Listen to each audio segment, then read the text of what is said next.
The morning mist hung low over the lake as I slid the small boat into the water. The air was crisp, the kind of fresh that hits your lungs sharply at first then settles in comfortably. I had been looking forward to this fishing trip all week. Just me, the lake, and the quiet. The cabin I was staying in was miles away from any other human, tucked deep in the woods, perfect isolation. As I rowed out to the center of the lake, the only sounds were the soft splash of the oars and the occasional chirp of a bird.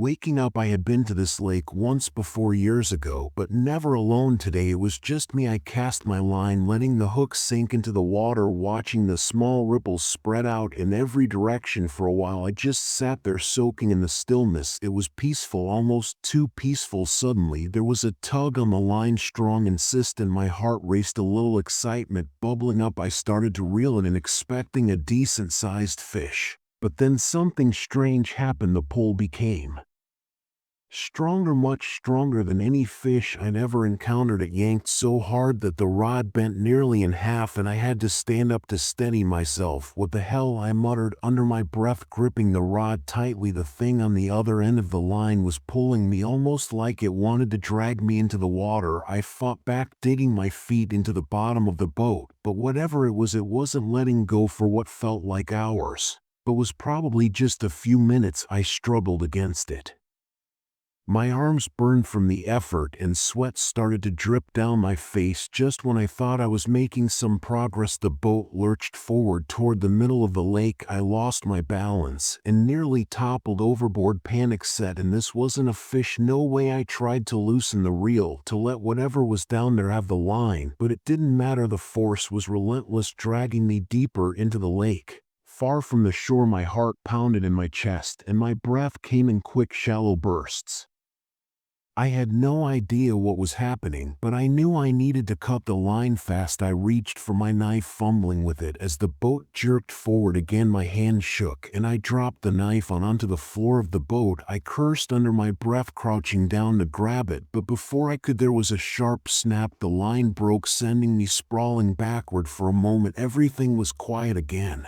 I lay there staring up at the pale sky, trying to catch my breath. I sat up slowly, looking out over the water. The surface was calm, as if nothing had happened, but I wasn't convinced. My hands trembled as I picked up the knife, my mind racing. What the hell was that? I scanned the water, expecting to see something, anything, but there was nothing out of the ordinary, just the dark, glassy surface of the lake. I should have left right then, rowed back to shore, and packed my bags, but I didn't. Instead, I decided to cast the line again.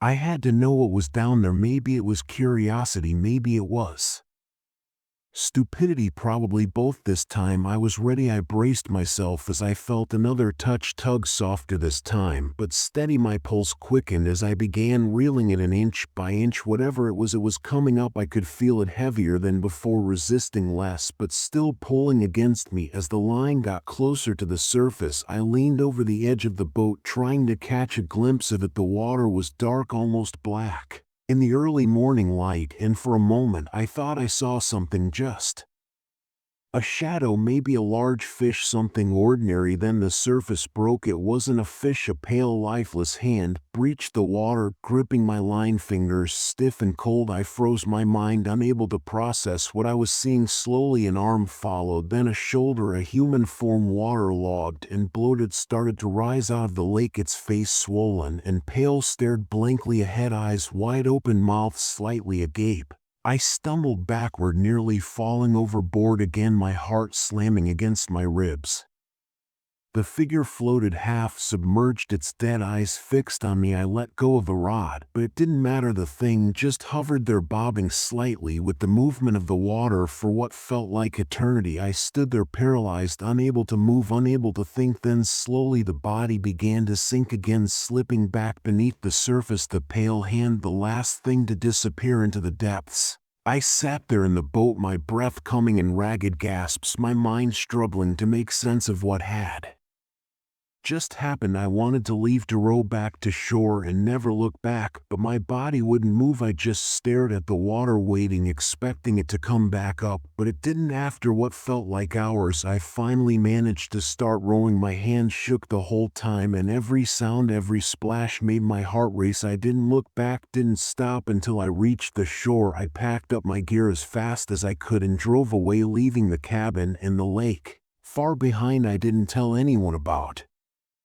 what happened. Who would believe me? It was easier to just forget, to pretend it had all been some kind of nightmare, but I still see that hand sometimes in the dead of night reaching out from the water, and I know deep down that whatever I pulled up that day is still down there waiting.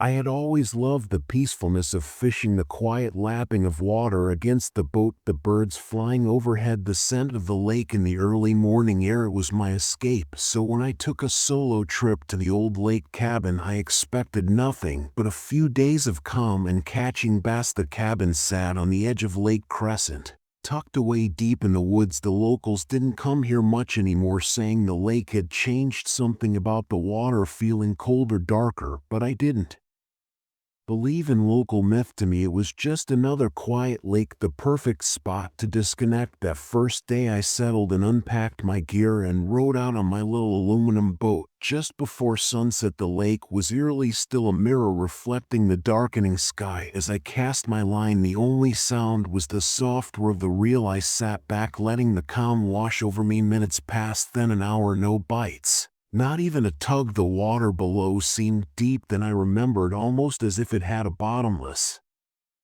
quality to it. Now the sun dipped lower, casting an orange glow on the horizon, and that's when I felt it, a sharp tug on the line, harder than anything I'd felt before. I jerked the rod back, excited. This had to be a big one, but the thing on the other end wasn't acting like a fish. It pulled with such force that I nearly lost my grip. My heart raced. Whatever was down there was huge, too huge for this lake. I tried reeling it in, but it didn't budge. Instead, it seemed to pull me closer to the center of the lake, the boat scraping along the surface of the water like a toy. Sweat dripped down my face as I wrestled with the rod. The line grew tighter, creaking like it was about to snap. Then suddenly the tension vanished and the boat rocked violently. I almost fell overboard. I peered into the dark water, trying to see what had happened. The lake was calm again, too calm. Something wasn't right. As I sat there trying to catch my breath, I noticed something, a ripple, moving toward the boat. It wasn't fast, but it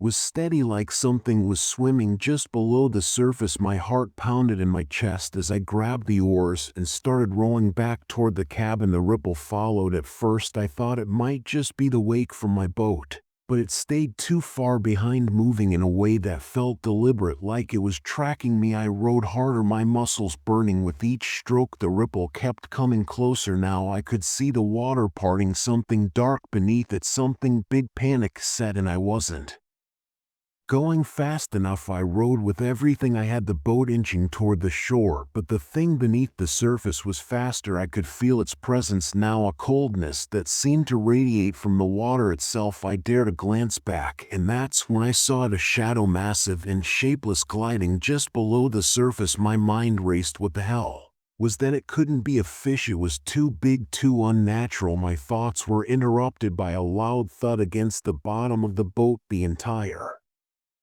thing lurched, nearly flipping over. I scrambled to keep my balance, the oars slipping from my hands. I looked into the water again. The shadow was right beneath me, circling the boat. My breath caught in my throat. This wasn't some ordinary creature. There was something wrong with this lake. Suddenly the boat was hit again, harder this time, and I was thrown to the side. I clung to the edge, my heart hammering in my chest. The ripple disappeared, and for a brief, terrifying moment, everything went silent. Then, without warning, a hand, pale, slimy, and unnatural, reached up from the water and gripped the side of the boat. I froze, my mind unable to process what I was seeing. Another hand appeared, followed by an arm, and then a head. It wasn't human, at least not anymore. Its eyes were black, empty voids, and its skin was slick and mottled like something that had been submerged for too long. It stared at me, unblinking, as if it were studying me, deciding what to do next. I reached for my paddle, swinging it wildly at the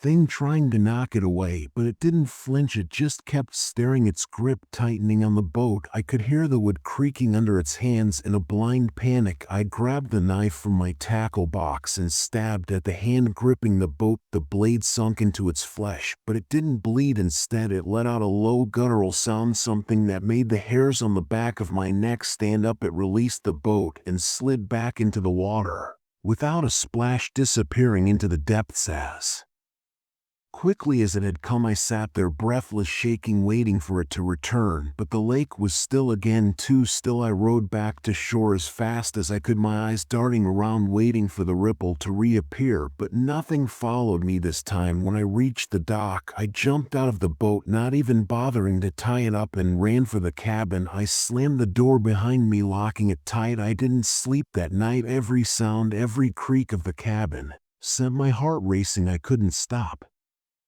thinking about the creature in the lake, the way it had looked at me as if it knew something I didn't. The next morning, I packed up my things and left. I didn't care that I had only been there one night. Whatever was in that lake wasn't natural, and I wasn't sticking around to find out what it wanted. As I drove away, I glanced in the rearview mirror. The lake was barely visible through the trees, but in the distance, I could have sworn I saw a ripple on the water surface moving slowly toward the shore.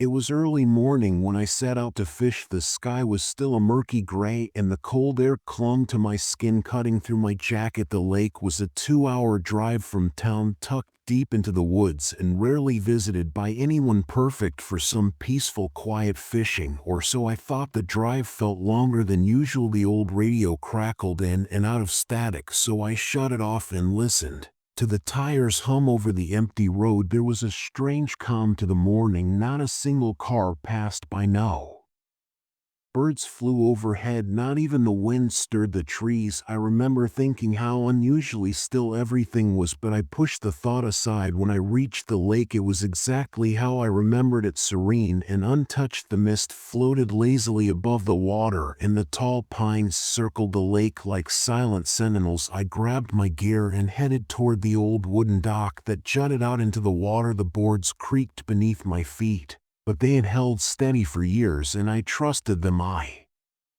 cast my line, settling into the rhythm of the water and the soft tug of the current. The silence wrapped around me, comforting at first. Hours passed, and I didn't get a single bite. That wasn't unusual, though. Sometimes fishing took patience, but then something felt off. The hairs on the back of my neck prickled like someone was watching me. I turned, glancing back at the shoreline, but no one was there, just tree shadows and the rustle of leaves. Still, the feeling wouldn't shake. My heart started to pound in my chest, though I didn't understand why. I was alone out here, no one else for miles. Suddenly my line went taut. I nearly jumped out of my seat, startled by the sudden pull. Finally a bite. I leaned forward, gripping the rod, trying to reel, and whatever had hooked on it felt heavy, far heavier than any fish I'd ever caught in this lake. I pulled harder, my muscles straining as I fought against the weight. It didn't feel like a fish. Whatever was at the end of the line was sluggish, almost like dead weight. Panic crept into my chest, but I kept pulling. I had to see what it was. As I reeled it closer, the water rippled, and I caught a glimpse of something pale beneath the surface. My breath caught for a second. I thought it was a massive fish, but as it came closer, I realized it wasn't a fish at all. It was a hand. A pale, bloated hand reached out of the water, fingers limp and lifeless. I dropped the rod in horror, watching as the body slowly surfaced, floating face down. I stumbled back, my breath quickening, my mind raced, trying to make sense of what I was seeing. Who was this? How did they get here? My first thought was to call the police, but my phone was back in the truck, parked a good walk away from the dock. I took a shaky step forward, unsure of what to do. Then the body moved. At first I thought it was just the current, but no, the body turned, flipping over on its own. I froze. The face was pale, swollen from being in the water too long, eyes clouded and open, staring straight up at me. But then those dead Eyes blinked, I gasped, stumbling back as the corpse slowly sat up in the water. Its limbs moved awkwardly as if it wasn't used to them. Water dripped from its matted hair and its head jerked toward me. I was rooted to the spot, unable to move or think. The thing in the water opened its mouth and a low gurgling sound escaped like a drowned scream bubbling up from its throat. Its milky eyes locked onto mine and it began to wade toward the dock. Its movement slow, but deliberate. Panic surged through me, and I ran. I didn't even look back. I sprinted off the dock through the trees, branches whipping at my face and arms. My lungs burned and my heart pounded in my ears, but I didn't stop. When I reached the truck, I fumbled with the keys, my hands shaking so badly I could barely get the door open. I jumped inside, locking the doors and starting the engine. With trembling fingers, I floored the gas, the tires spinning on the dirt road before catching traction. As I sped away, I glanced in the rearview mirror, half expecting to see that thing chasing me through the trees, but there was nothing. The woods were still as ever, the lake fading into the distance. I drove faster, not stopping until I was miles away, back on the highway. Only then did I pull over, my hands gripping the steering wheel so tightly my knuckles were white. My chest heaved, and I tried to catch my breath. What had I seen? It couldn't have been real. Bodies don't move like that. They don't blink, they don't sit up. But the image of that pale hand reaching out from the water, those dead eyes staring at me, I couldn't shake it. I sat there for a long time, trying to calm down, trying to convince myself that I was just tired, that maybe I'd imagined it. But deep down I knew I hadn't. I haven't been back to that lake since, and I don't plan to.